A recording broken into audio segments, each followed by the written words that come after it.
Spitfire's latest release, ALBION COLOSSUS, offers a massive, gritty texture and sound, with a boatload of features as well. But what is it like to actually use? That is what we're checking out today.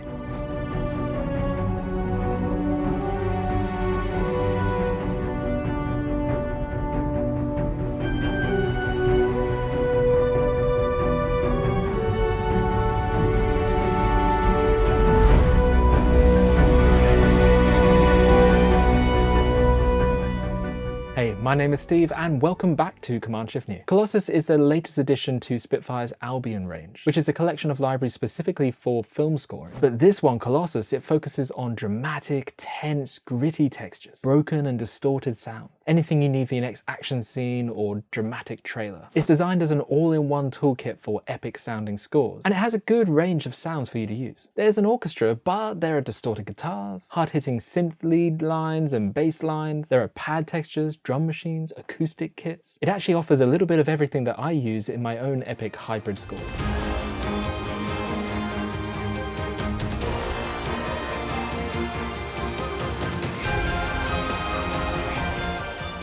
So it definitely piqued my interest. There are some pretty unique features though that separate this sound library from other libraries that are similar to it. For one thing, 2 separate orchestras have been sampled, which is incredible. They've been sampled in different halls, they're different sizes, which allows you to move and blend between them, that way increasing or decreasing the size of your orchestra or space. You also have depth controls that blend between different mic positions around the hall, and a hype control that adds their own flavor of sound design to the library. That's where some of that gritty and aggressive sound comes from. All this comes together into a wide collection of tools that you can use to start your journey in this scoring style, allowing you to easily work in this genre and maybe start off the song with some of these inspiring sounds. Now, while this isn't a sponsored video and Spitfire Audio haven't sent me the library in order to review it in any way, it is worth mentioning though that I actually didn't pay for this library. I actually won a competition.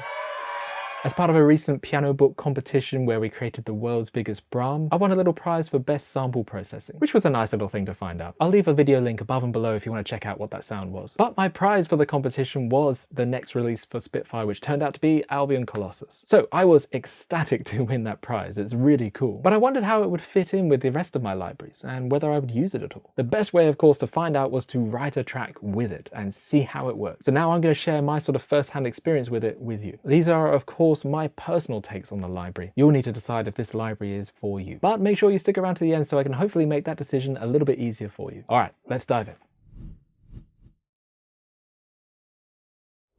So what do I love about this library? Honestly, while the sound is fantastic, a lot of the positives are down to how it fits into my workflow. Let me run you through it. First of all, the space that you can achieve with this library is incredible. Having 2 orchestras to blend between gives you this sort of 3-dimensional quality to the dynamics, but also putting a mic blend on a fader was just a fantastic decision. I've had this in other libraries before and it's a really great way of automating some depth and change over time in your session, which is really, really cool.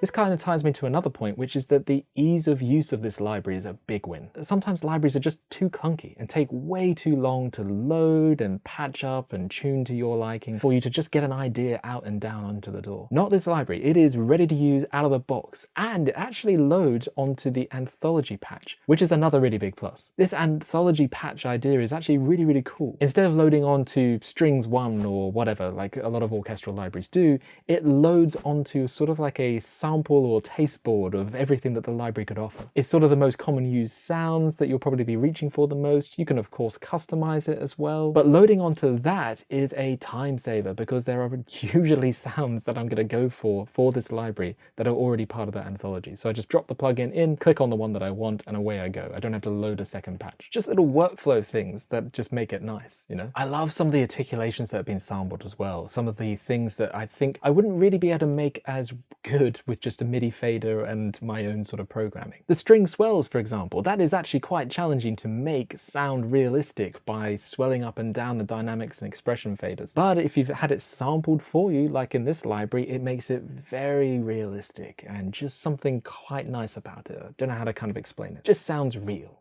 because it is.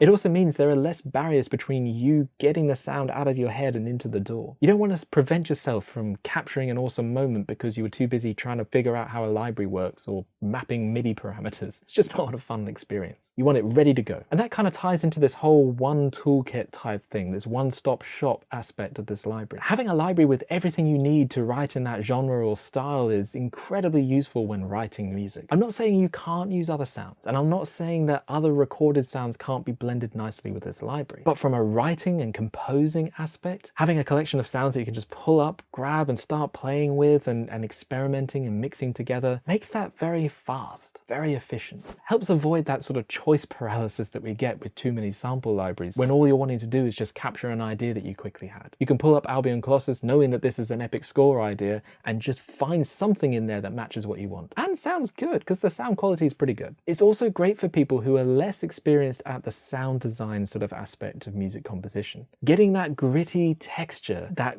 orchestra with sort of that hype feature, it's a sound design process. It takes a bit of tweaking, it takes plugins to do that often, but it's something that you have to do. It takes time. It's another step in the process. If you know that you want to end up with this gritty, hyped, distorted string ostinato, wouldn't it just be easier to take a library and play that? I think Colossus wins in that case. Helps you spend less time obsessing over the sound design details and just kind of gets the idea down. Again, it's that workflow aspect. So much faster. It also sounds great. Check out these drums. Like, the drum kits are fantastic.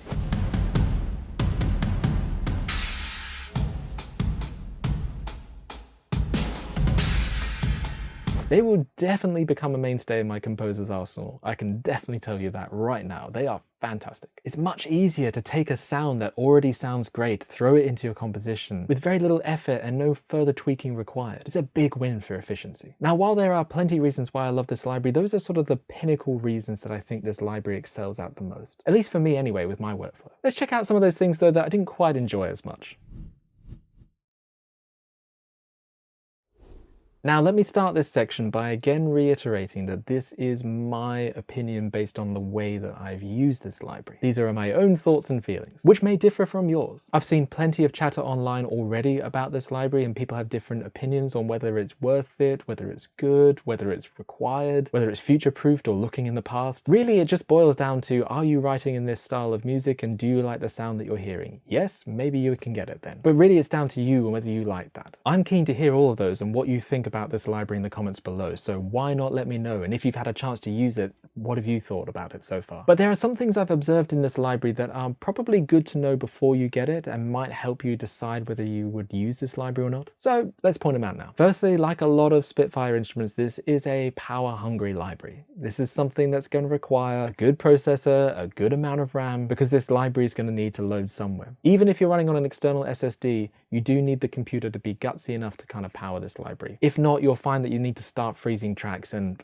I honestly hate freezing tracks. It is the workflow killer for me. I just want everything to be able to be adjusted and easily changed at any time. So freezing tracks is just like, for me, a big no-no. But it's definitely a workaround if you have a slower computer. Freezing those tracks once you're done with that track can help you move on. I think sound-wise, Colossus is fantastic. It offers a lot of cool textures. But one thing I actually tried to do is remove all reverb to go to a completely dry library, and I found that I actually couldn't. Not entirely anyway. There's a certain amount of reverb that's baked into this library, and every time I played a note, I heard when I let go, the tail of the reverb dying out. Even with all the sliders of the reverb down and all of the kind of depth, everything down, it was still playing a reverb tail, possibly a release trigger. Every time I let go, it plays the tail of the reverb. Now, that's not necessarily bad, but there are some situations where you might want to remove all the reverb and apply your own to better blend it to the rest of the sample libraries you're using. Or you want to get a really dry sound and then heavily distort it yourself with really cool textures to get that in-the-face, very gritty, abrasive sound. It'd be nice if we could remove the reverb, but alas, it seems there's always going to be a certain amount of it around. It's not a deal breaker. I mean, it is something that I kind of do anyway, is put at least a short amount of reverb on any sound to make it sound like it's realistically recorded in a real space. But it's worth noting, if you're going for that harsh, dry sort of sound to further process it yourself, that might not be as useful in this library. This library as well has also been recorded with a particular intention in mind, and a particular sound in mind, of course, like all sample libraries are. What this means is I did find that certain sounds, like the synths for example, they fit a particular intention and sound, but outside of that they really just don't kind of offer a lot of variety. It's just another thing to be aware of.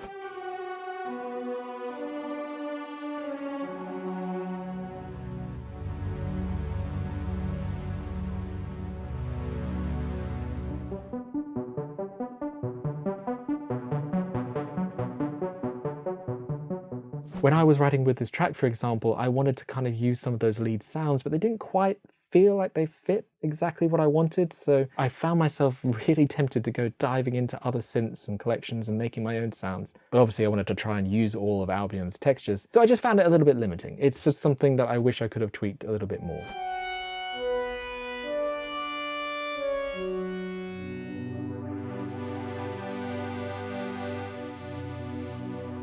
But this isn't a synth that I'm playing, it's a sample of synthesized sounds. So they've been captured for a particular purpose. Chances are, if you're buying this library, you want exactly those types of sounds, so you'll probably be okay. And if you're new to synthesis, this is a great way to get synth sounds into your track without you having to kind of know what an ADSR is. But if you're looking for something outside of the box, you're going to need to look into other libraries to combine with it, which isn't such a bad thing after all. I do have to say though, the guitars look not so good. Not so good, I'm afraid. Look, I'm a guitarist, so I probably am more critical on guitar sample libraries than anything else, because I spend so much time hearing a real guitar and the way that I play the guitar that I find it kind of hard to not hear that it's not a real guitar. This is something that orchestrators would feel about MIDI lockups, so it's not really any different to strings and string players. But I find the longs and the shorts, they have this very clean, very standardized sound. It's a distorted sound, but a very kind of crisp distortion, if you know what I mean. So it leaves it feeling a little bit like it's programmed or processed, not quite the authentic guitar sound that I'm used to.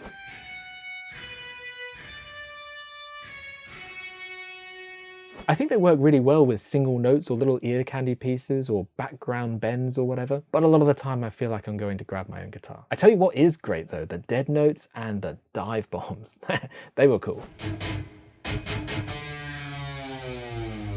Those little textural things that are hard to emulate with just a pitch bend knob or something on a standard library, because it has a particular sound. So it's great that they've included that and recorded it. And it works really well with the sort of grittiness that this library sort of embodies. The last thing I want to mention as well is that the weak point of this library does seem to be melodies. What I mean by this is that whenever I created a melody inside one of these patches, it just didn't quite sound real or good. It often sounded distant and far away. It didn't quite feel like it could compete with the other textures. It just kind of got buried. So I think, to be honest, I would be moving to other libraries for my melodies.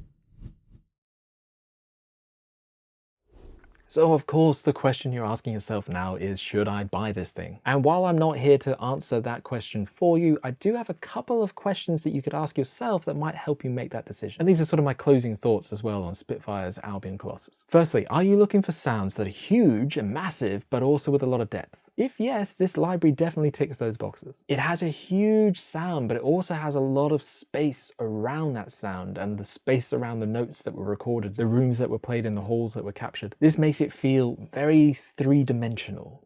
Is the only way I kind of know how to explain that. It feels like it takes up a big amount of space. If you're looking for hard-hitting, sort of in-your-face, right up there sort of sounds, this library might not be that. I think Spitfire Audio's focus and strengths in the past have always been on those sort of quieter notes and the quieter side of sampling, and with a lot of reverb, a lot of depth and space. So it leaves some of those heavier textures lacking a little bit in this library. Things that you would find in, say, Heaviosity's Symphonic Destructions. That's a lot more aggressive and overly processed and in your face and quite a lot closer. This library is aggressive, but in a more spacious sort of way, if that makes sense. Secondly, are you looking for a full toolkit right out of the box? If yes, again, this library could definitely be for you. This definitely ticks that box. It has so many sounds at your fingertips from a wide range of things that you would need for a hybrid epic score. It also works in combination with all the other Albions. So if you've got other Albions, it kind of fills in a gap that the other Albions don't have. So it works works really, really well. However, if you're chasing very specific sounds that have a lot of features in that library to manipulate it further and get really in depth with the sound design detail, this is not that library for you. This library is a lot more focused on variety and ready to use, easy to use samples. If you're looking for something with a lot more control, there are other options out there. And that kind of leads me into my final question. Do you have libraries or sounds that already sound like this, or can make your library sound like this? Why I think this is an important question is, while this library sounds great, you might already have those sounds. I don't think it offers textures that can't be found in other libraries. So if you already have Heavy Symphonic Destruction, or maybe Orchestral Tools Metropolis Arc series, you might already have everything you need. Or you might have some sound design skills and some great plugins that you can use to turn your current libraries into this heavier, aggressive sound. Asking this sort of question just helps kind of isolate whether this is more noise that distracts you from creating music, or it's something that will actually add something to your workflow or to your sound. This library's strength is in its one-stop shop approach to sound and the variety that you've got and the kind of toolkit that you can use as a composer. It might not necessarily be a sound revolution for you. You might already have that. At the end of the day, it is entirely up to you whether you want to buy this or not. This is entirely your decision and you working out whether it's right for your composing style and right for the sounds that you're after. But what I hope this video has given you is a bit of a perspective of what it's like to use this library, some of the strengths and the weaknesses, and maybe that might help you understand whether this is right for you. If you want to check out more reviews, tricks and tutorials, why not subscribe to this channel? We've always got more stuff on the way. But otherwise, I will catch you in the next one.